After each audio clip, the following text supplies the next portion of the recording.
समांतर श्रेणी, ठीक है। तो उसमें समांतर श्रेणी जो कि एपी होता है, एरिथमेटिक प्रोग्रेशन, उससे संबंधित प्रश्न भी आते हैं, जिसमें कहेगा कि किसी समांतर श्रेणी का जो है सीरीज दे देगा कि 2 4 6 डॉट डॉट डॉट का इतना पद निकालिए, ठीक है। तो उसी टाइप का ये सवाल है, एक सवाल है जो कि दिया हुआ है कि किसी समांतर श्रेणी का सीरीज है 2 7 12 डॉट डॉट डॉट का, कह रहा है कि 10वां पद ज्ञात करने के लिए 10वां पद ज्ञात करें। तो इस प्रकार के सवालों का हल हम इस प्रकार करेंगे कि इसके लिए सबसे पहले हम लोग इसमें से पहला पद ढूंढ लेंगे, इसका सार्वंतर कितना है ये ढूंढ लेंगे, और उसकी एन का वैल्यू देख लेंगे कितना है। उसके बाद जो है इस प्रकार के सवालों का हल करेंगे। जैसे कि इसमें दिया हुआ है कि पहला जो पद है, प्रथम पद, जिसको हम लोग ए से भी सूचित करते हैं और इसे हिंदी में भी लिख सकते हैं कि प्रथम पद। इसमें प्रथम पद जो है, पहला पद जो दिया हुआ है 2 दिया हुआ है, ठीक है। और इसका जो सार्वंतर होगा, जिसको हम लोग डी से सूचित करते हैं, तो डी जो है, डी बराबर होता है दूसरा पद माइनस पहला पद।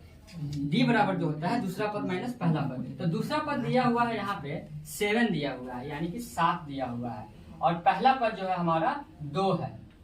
तो 7 में से अगर 2 को घटा देते हैं तो 5 बचता है, 5 बच रहा है।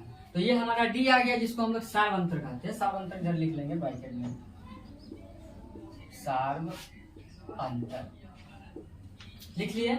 अब क्या करेंगे कि कोई भी पद निकालने के लिए अगर कहता है, जैसे कि 5वां पद निकालिए, 10वां पद, 12वां पद, 20वां पद, 21वां पद, इस प्रकार का अगर कोई भी पद निकालने के लिए कहता है, तो उसके लिए एक फार्मूला का यूज हम लोग करते हैं, जो कि फार्मूला है Tn बराबर a plus n minus 1 into D. ये हमारा फार्मूला होता है, ये हमारा फार्मूला होता है, जिससे हम किसी भी पद को आसानी से निकाल सकते हैं।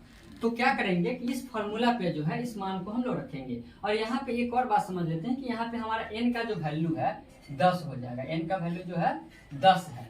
तो इस फार्मूला पर इस मान को अगर रखते हैं हम, तो हमारा जो है a का वैल्यू है, a का वैल्यू कितना है, 2 है, 2 रखेंगे, प्लस है तो प्लस देंगे, n का वैल्यू है 10, 10 माइनस 1 तो माइनस 1 दे देंगे, और d का जो वैल्यू हमारा निकल के आया था 5 आया था, तो d के जगह हम लोग 5 रखेंगे। अब इसको सॉल्व करेंगे, 2 के लिए 2 लिखेंगे, प्लस है तो प्लस, और 10 में से 1 को घटाएंगे तो 9 बचेगा हमारा, 9 बच गया, और गुना में ये 5 है।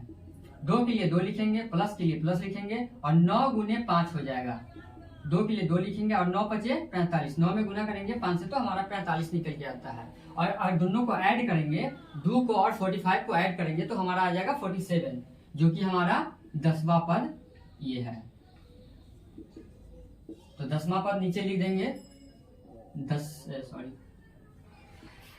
10वां पद बराबर है 47, और इस प्रकार के का जो है नीचे 2 लाइन खींच देंगे, ताकि हमारा पता चलेगा कि ये हमारा आंसर है। ओके।